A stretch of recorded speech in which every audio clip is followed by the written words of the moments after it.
Hello friends, welcome to Niranjan's kitchen. சூப்பரான நம்ம இன்றைக்கி குதிரைவாலி அரிசியில் கத்திரிக்காய் சாதம் தான் பார்க்க போகிறோம். என்ன பண்ணுறதை பார்க்கலாம். இப்போ எண்ணெய் ஊற்றிருக்கேன், கடுகு போட்டிருக்கேன். இப்போ கொஞ்சம் வெட்டி வச்ச பூண்டு, வெங்காயம், தக்காளி எல்லாமே ஒட்டுக்காக சேர்த்துக்கணும். கொத்தமல்லி நம்ம வெங்காயம் தக்காளி வதங்கி வரட்டும்.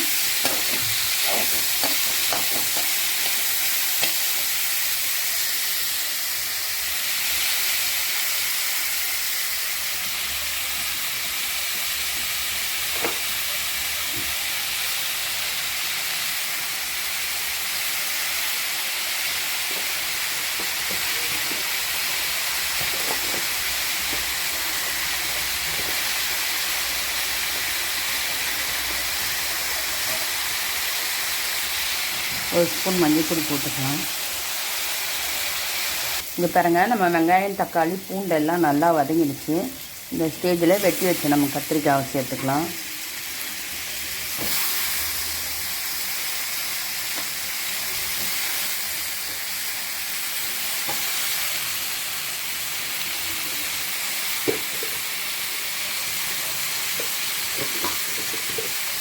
இதில் ஒரு ஸ்பூன் மிளகாய் பொடி சேர்த்துக்கலாம்.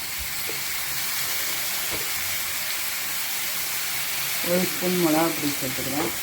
இதில் வந்து கத்திரிக்காய் வேகிறதுக்கு தேவையான முதல் தண்ணி சேர்த்துக்கிறேன்.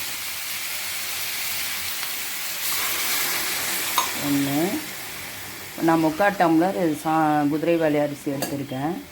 அதுக்கு வந்து 2 டம்ளர் தண்ணி ஊற்றுறோம். நான் கத்திரிக்காய் வேகிறதுக்கும் சேர்த்து 1 டம்ளர் எக்ஸ்ட்ரா ஊற்றுறேன்.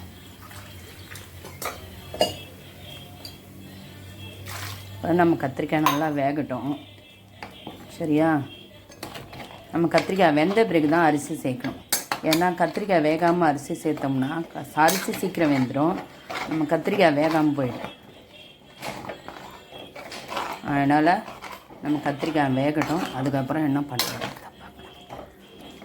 சூப்பராக இருக்குது பாருங்கள். நம்ம சாமை அரிசி குதிரைவாலி அரிசி கத்திரிக்காய் சாதம்.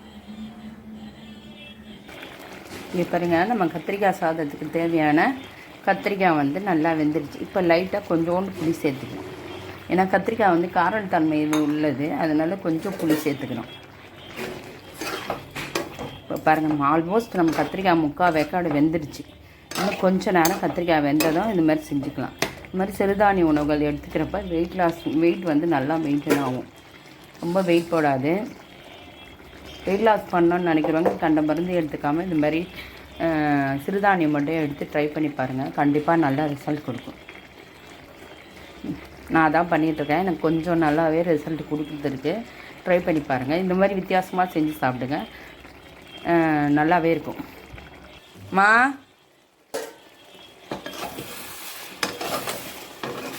மா அம்மா எங்க மாமா மா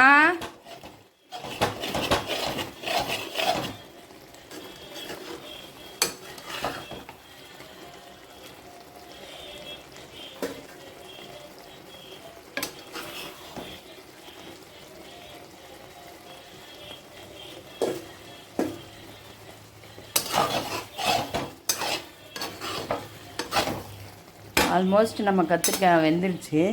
இந்த ஸ்டேஜில் நம்ம கழுவி வச்சுருக்க குதிரைவாலி அரிசியை சேர்த்துக்கலாம்.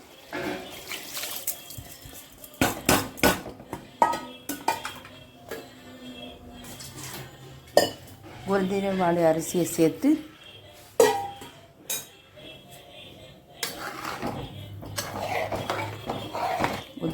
அரிசியை சேர்த்து சிம்மில் வச்சு மூடிட்டோம்னா நம்ம சாப்பாடு சூப்பராக ரெடி ஆகிடும். இப்போ இதை சிம்மில் வச்சு மூடிடலாம். இப்போ பாருங்கள், நம்ம குதிரைவாலி அரிசி கத்திரிக்காய் சாதம் சூப்பராக ரெடி ஆகிடுச்சு. இந்த மாதிரி நீங்களும் ட்ரை பண்ணி பாருங்கள், நல்லாயிருக்கும், சூப்பராக.